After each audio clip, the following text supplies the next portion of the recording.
Bonjour à tous. Devant le succès de nos premiers podcasts et votre enthousiasme à suivre ceux du Dr Thierry Hertog, nous sommes vraiment ravis de poursuivre cette aventure des paroles d'experts Energetica Natura.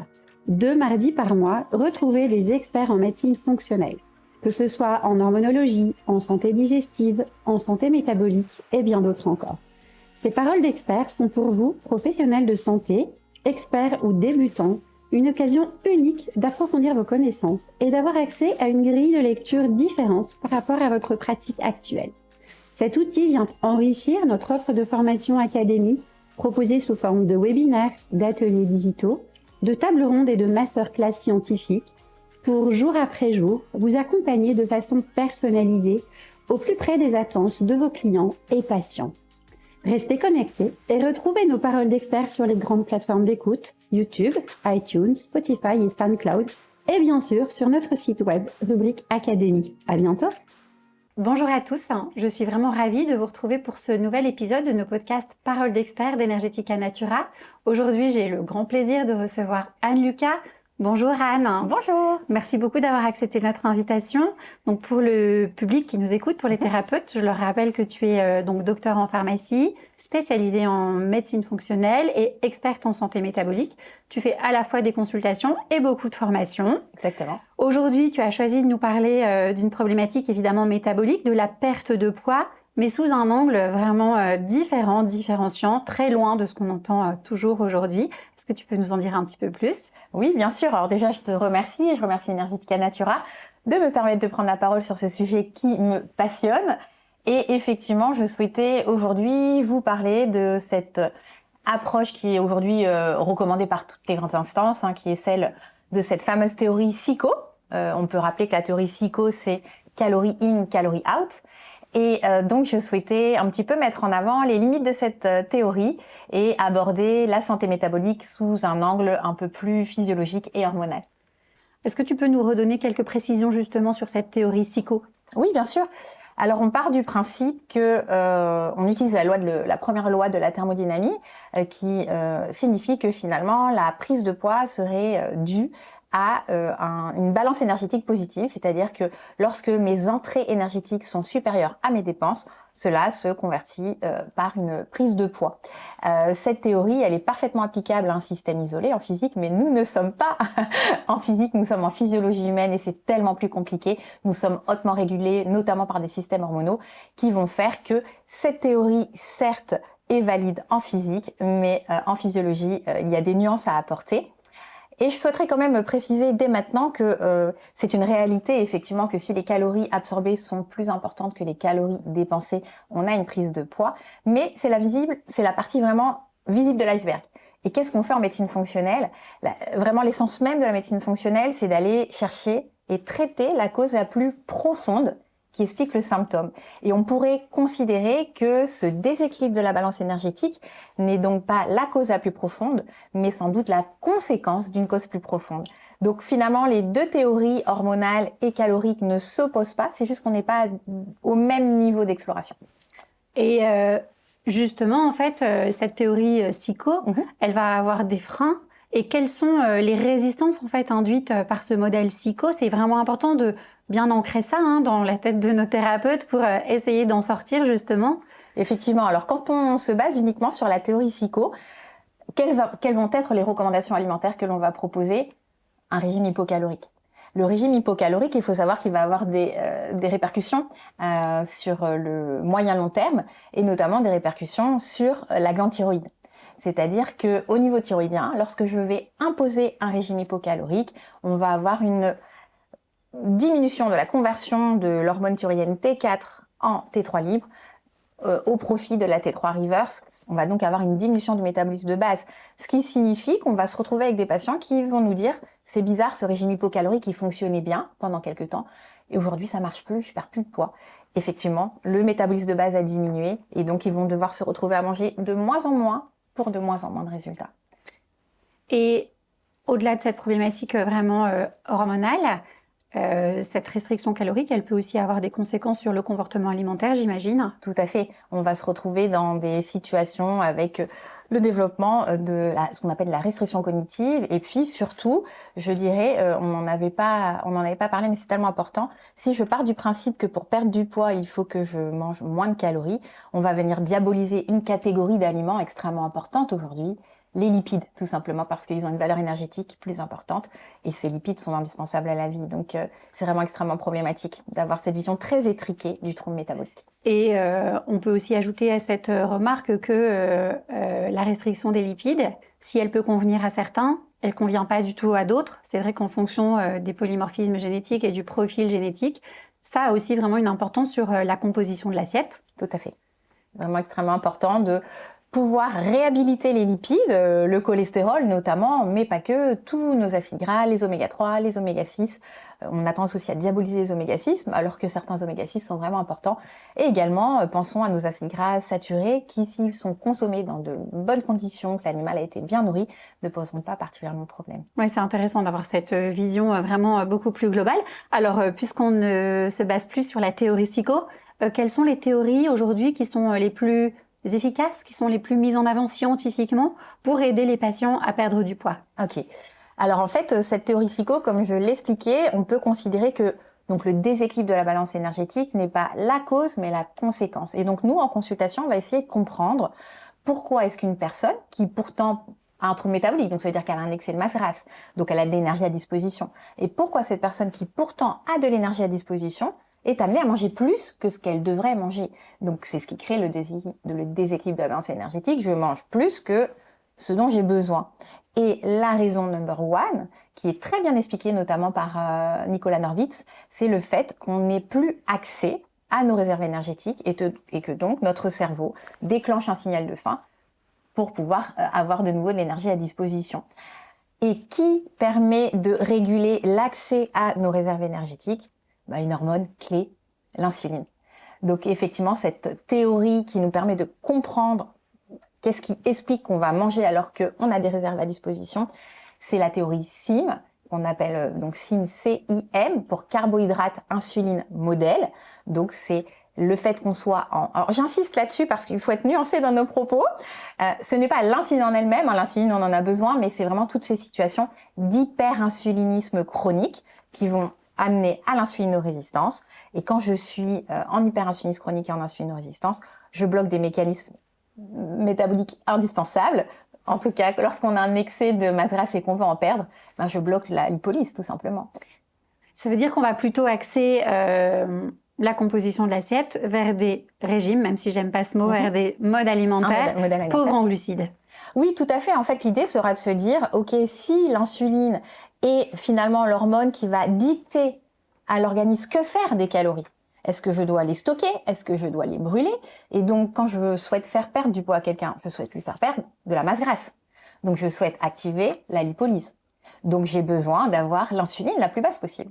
Donc, quels sont les comportements alimentaires que je vais pouvoir mettre en place pour faire en sorte de diminuer cette insuline? Donc, on a deux grandes interventions nutritionnelles. La première que tu as citée, ça sera vraiment de venir moduler la ventilation des macronutriments. Et effectivement, quels sont les macronutriments qui vont le plus déclencher une sécrétion d'insuline? Tu l'as dit toi-même, les glucides. Donc, effectivement, ça va être une des interventions. Diminuer la consommation de glucides, et là aussi on va quand même essayer de personnaliser notre approche et donc d'adapter la quantité de glucides à la tolérance individuelle aux glucides de chacun. Et la deuxième grande intervention, ça va être de mettre en place ce qu'on appelle une alimentation en temps restreint, donc de faire en sorte qu'on ait des plages suffisamment longues pour mettre le pancréas au repos et donc réverser cette insulinorésistance. Donc c'est vraiment les deux grandes interventions nutritionnelles. Alimentation en temps restreint, jeûne intermittent. C'est exactement la même chose. C'est exactement la même chose. Donc en anglais on va dire intermittent fasting et on va également parler de time restricted eating. C'est exactement la même chose. Okay. L'idée est vraiment de se dire sur 24 heures, je vais essayer de regrouper les repas sur une plage horaire suffisamment restreinte. Le modèle de base c'est le modèle 16-8. Donc je jeûne sur 16 heures, je mange sur 8 heures. Et je ne sais pas si on avait décidé d'aborder cette question, mais ce qui est important de savoir dans l'alimentation en temps restreint, pourquoi certaines études montrent qu'elle n'est pas forcément intéressante en santé métabolique et cardiovasculaire, c'est parce qu'elle est mal mise en place. Donc il y a non seulement l'amplitude de la fenêtre qui est importante, effectivement, plus je suis insulino-résistant, plus je dois réduire ma fenêtre de prise alimentaire. Et la deuxième chose qui est extrêmement importante et qui n'est quasiment jamais appliquée si on ne le propose pas aux patients, c'est quand est-ce que je vais positionner cette fenêtre sur la journée. Parce que, imaginons, on propose à quelqu'un qui est en surpoids de manger sur 8 heures. Donc, on va lui dire, il va falloir supprimer un repas. Et quel repas supprime-t-il ? De manière un petit peu intuitive, le petit déjeuner. Donc, il se retrouve à manger certes sur une fenêtre de 8 heures, mais qui est beaucoup trop tardive. Et c'est pour ça qu'aujourd'hui, on insiste sur la notion de Early Time Restricted Eating, qui veut dire une alimentation en temps restreint précoce. Donc, on va vraiment essayer d'encourager la personne à manger dans l'heure qui suit le réveil, mais à s'arrêter de manger le plus tôt possible, puisqu'on sait les récepteurs insuline sont de plus en plus résistants plus on avance dans la journée. C'est vraiment intéressant cette notion aussi de bien préciser sur quelle période faire cette alimentation en temps restreint et justement sur l'importance de manger assez vite après le réveil pour donner un peu le top départ à notre organisme qu'il va falloir s'activer. Alors, on a parlé donc évidemment insuline, régulation de la glycémie. Est-ce que tu peux nous réexpliquer les liens entre l'insulinorésistance, la régulation de la glycémie et les syndromes métaboliques qu'on voit aujourd'hui exploser autour de nous et qui sont l'objet de beaucoup de consultations en médecine fonctionnelle? Exactement. Alors en fait, il faut savoir qu'effectivement que l'insulinorésistance, c'est la base des troubles métaboliques, des troubles cardiométaboliques et cardiovasculaires. Et en fait, quand on regarde la définition du syndrome métabolique, le critère numéro 1, c'est le tour de taille, c'est l'augmentation du tour de taille. Qui est le grand pourvoyeur de l'augmentation du tour de taille? L'hyperinsulinisme chronique et l'insulinorésistance. Les autres critères que l'on retrouve, c'est la diminution du HDL, qui est elle-même en lien avec un hyperinsulinisme chronique et une insulinorésistance. Et je dirais peut-être le facteur qui est le moins mis en avant, et pourtant c'est sans doute un des meilleurs marqueurs d'insulinorésistance, et c'est un biomarqueur qui est très facilement accessible en biologie courante de quartier, c'est le taux de triglycérides. Et dans le syndrome métabolique, on a ce qu'on appelle une hypertriglycéridémie avec des taux de triglycérides qui sont au-dessus de 1,5, mais on peut voir des taux absolument énormes. Et c'est vraiment le reflet de l'hyperinsulinisme chronique. Et on a le dernier critère qui est la tension. Et l'hypertension artérielle est directement en lien associé à l'insulinorésistance. Cette insulinorésistance, donc on sait maintenant, elle joue vraiment un rôle déterminant dans la survenue des syndromes métaboliques. Mais pas que. Et elle va aussi avoir un impact vraiment négatif et néfaste à long terme sur d'autres fonctions. La fonction cognitive, la fonction rénale, la fonction ovarienne chez les femmes. Oui.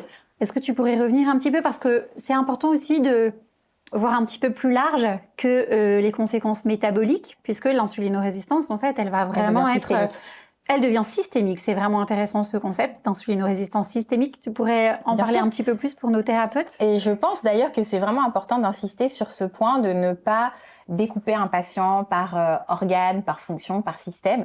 Et que c'est vrai qu'on a tendance à dire « Ok, je vais faire que de la prise en charge des troubles métaboliques, donc je vais m'intéresser qu'à l'insuline. » Mais en fait, tout est lié hein, et on va pas s'intéresser qu'à l'insulinorésistance et qu'aux répercussions métaboliques. Tu parlais de troubles neurocognitifs. On sait aujourd'hui que la maladie d'Alzheimer a des mécanismes physiopathologiques qui sont très, très proches de ceux qu'on le retrouve dans le diabète de type 2. Donc l'insuline est au cœur de la prise en charge de la maladie d'Alzheimer, donc on a renommé, alors pas de manière officielle, mais on parle beaucoup de diabète de type 3. On pourrait aussi parler donc effectivement de la santé hormonale de la femme. Hein. Je suis sûre, la première cause de trouble de la fertilité chez la femme, c'est le SOPK. Et on sait que au moins 7 femmes sur 10 qui présentent un SOPK ont un hyperinsulinisme chronique. Donc, tout est lié. Il faut garder cette vision vraiment très intégrative, très systémique lorsqu'on accompagne quelqu'un en médecine fonctionnelle. Et dans ta pratique, Anne, quels sont les marqueurs que tu vas utiliser prioritairement pour essayer d'évaluer cette insulinorésistance, au-delà certainement de la mesure de tour de taille? Oui, peut-être ton chouchou. Oui, alors il y a le tour de taille et il est aussi intéressant avec le mètre ruban d'aller prendre d'autres mesures pour notamment faire ce qu'on appelle le rapport taille sur hanche et le rapport taille sur hauteur aussi, qui peut être très intéressant pour les personnes qui sont très petites ou très grandes. Et puis après, au niveau des marqueurs biologiques, j'insiste sur les triglycérides parce que je pense que c'est tellement facile d'avoir accès aux triglycérides. Et ce fameux rapport triglycérides sur HDL, c'est sans doute aujourd'hui le meilleur marqueur prédictif d'insulinorésistance. Parce que souvent, les personnes disent « Oui, je n'ai pas réussi à avoir le dosage de l'insuline à jeun par mon médecin. » Ok, on va regarder les triglycérides, le HDL, on va faire le rapport et on va voir où est-ce qu'on en est pour vous. On va pouvoir également, bien entendu, si c'est possible, avoir le dosage de l'insulinémie à jeun et faire nos rapports, les calculs avec la glycémie à jeun et pouvoir calculer le HOMA-IR et le Quickie. J'insiste quand même, petite nuance, on peut avoir des faux négatifs sur le HOMA, puisqu'il est possible de retrouver des insulinémies à jeun qui sont strictement normales chez des personnes qui ont pourtant un risque de développer une maladie métabolique, un diabète de type 2, et parce qu'ils vont avoir finalement ce que l'on appelle dans les premières années du développement du trouble un hyperinsulinisme retardé. Donc l'idéal, je dis bien l'idéal dans les études que j'ai pu lire, ça serait de pouvoir coupler une AGPO à une insulinémie. Et effectivement, il y a eu des études qui ont montré que dans les groupes où l'insulinémie à jeun était normale et où on retrouvait des hyperinsulinismes à plus 60 minutes et plus 120 minutes, on avait une augmentation drastique du risque de développer un DT2. Donc c'est pour ça que c'est important. Je sais qu'en médecine fonctionnelle, on met beaucoup l'accent sur le HOMA, mais je pense qu'il faut vraiment s'armer d'un ensemble de biomarqueurs et vraiment de venir intégrer dans l'équation les triglycérides, le HDL et bien entendu de se décentrer du glucose, donc pas que la glycémie à jeun, venir réintégrer l'insulinémie au cœur de cette évaluation métabolique. C'est important aussi pour le patient puisqu'il va comprendre que c'est pas qu'une question de sucre et que le métabolisme des lipides est aussi largement impliqué dans toutes ces dysfonctions. Donc on a parlé donc restriction calorique, on sait que c'est pas la meilleure option, diminution de la charge glucidique dans l'assiette. C'est important d'aborder aussi une problématique plus d'hygiène de vie qui consiste à notre façon de nous alimenter aujourd'hui. Pourquoi est-ce qu'aujourd'hui on mange tant, j'ai envie de dire quels sont les mécanismes qui sont derrière tout ça? Et c'est important aussi, j'imagine, que tu en parles à tes patients, d'essayer de modifier leurs habitudes alimentaires. Alors, beaucoup de choses à dire. Donc, effectivement, comme je le disais, la partie visible, c'est le fait que j'ai un déséquilibre de la balance énergétique, je mange trop. Pourquoi est-ce que je mange trop? On a dit vraiment la cause principale qu'on va retrouver chez la majorité des patients qui présentent des troubles métaboliques, c'est l'insulinorésistance qui nous bloque l'accès aux réserves. Et après, on va pouvoir retrouver d'autres causes physiopathologiques qu'il va falloir investiguer. Parce que je dis souvent qu'il n'y a pas un surpoids et une obésité. Il y a autant de surpoids et d'obésité qu'il existe de patients qui présentent un surpoids et une obésité. Et alors, pourquoi est-ce qu'aujourd'hui, dans nos sociétés modernes, on mange trop au-delà de l'insulinorésistance qu'on va pouvoir retrouver, notamment il y a toute la composante psycho-émotionnelle, c'est-à-dire l'alimentation émotionnelle, qui n'est pas de notre ressort à nous en tant que micronutritionnistes, qui est du ressort du psychiatre, du psychologue, du thérapeute qui gère l'alimentation émotionnelle. Mais il faut quand même en parler. Et puis après, si on revient dans notre domaine d'expertise, il y a plusieurs mécanismes physiopathologiques qui peuvent expliquer qu'on a un comportement alimentaire inadapté. On pourrait parler de la candidose digestive chronique, qui va induire des comportements alimentaires complètement inappropriés autour des glucides, avec des compulsions alimentaires qui pourront subvenir à tout moment de la journée. On va retrouver au niveau du système nerveux central un dérèglement de la synthèse des neuromédiateurs, avec un manque de dopamine, et on va avoir besoin de stimuler notre système de récompense. Le sucre et le gras le font très très bien, donc on va avoir tendance à aller chercher ce plaisir dans la nourriture, parce qu'on a un défaut de dopamine. Pour la sérotonine, de la même manière, pour trouver cet apaisement, si on n'a pas assez de sérotonine, on va retrouver ces comportements alimentaires sucrés plutôt dans la seconde partie de la journée. Donc, ce sont des pistes à investiguer, sans oublier ce roller coaster de la glycémie. Je mange sucré, je fais des hyper, puis des hypos, et j'ai besoin de remanger. Donc, vraiment, on a plusieurs mécanismes physiopathologiques et on pourra retrouver l'un ou l'autre, voire tous ces mécanismes intriqués chez la même personne. C'est vraiment un cercle vicieux dont il faut sortir. Mm. Il y a une problématique aussi dont on n'a pas parlé, qui me semble être importante à relever aujourd'hui. Il y a beaucoup d'études qui ont montré que les gens dormaient de moins en moins. Ouais. On sait que le sommeil joue de multiples rôles, et en particulier un rôle important sur la sécrétion des hormones qui régulent notre appétit. En quelques mots, comment ça se passe et quels sont les mécanismes impliqués? Ok. Donc, c'est vrai que j'ai pas cité 2 autres mécanismes physiopathologiques qui peuvent expliquer qu'on mange trop. Il y a effectivement la dette en sommeil. La dette en sommeil va induire par plusieurs mécanismes différents un comportement alimentaire inadapté. Le premier mécanisme, c'est qu'il va perturber la synthèse de neuromédiateurs et d'hormones qui sont impliqués dans nos sensations de faim et de satiété. Donc, on aura plus de ghrelin, moins de leptine, et donc tout est fait lorsque j'ai mal dormi, lorsqu'il me manque des heures de sommeil, pour que je mange plus. Et il y a un mécanisme qui passe par le cortisol, c'est-à-dire que lorsque j'ai une dette en sommeil, c'est vécu comme un stress énorme par mon organisme, j'élève ma sécrétion de cortisol qui entraîne une hyperglycémie. Et donc l'autre facteur qui fait que je mange trop dans nos sociétés modernes, c'est le stress. On est tous stressés, donc on est tous plus ou moins en hypercortisis fonctionnel, ça génère des hyperglycémies chroniques, un hyperinsulinisme chronique et une insulinorésistance. C'est vraiment une des 3 causes primaires d'insulinorésistance aujourd'hui, c'est le cortisol. Hein.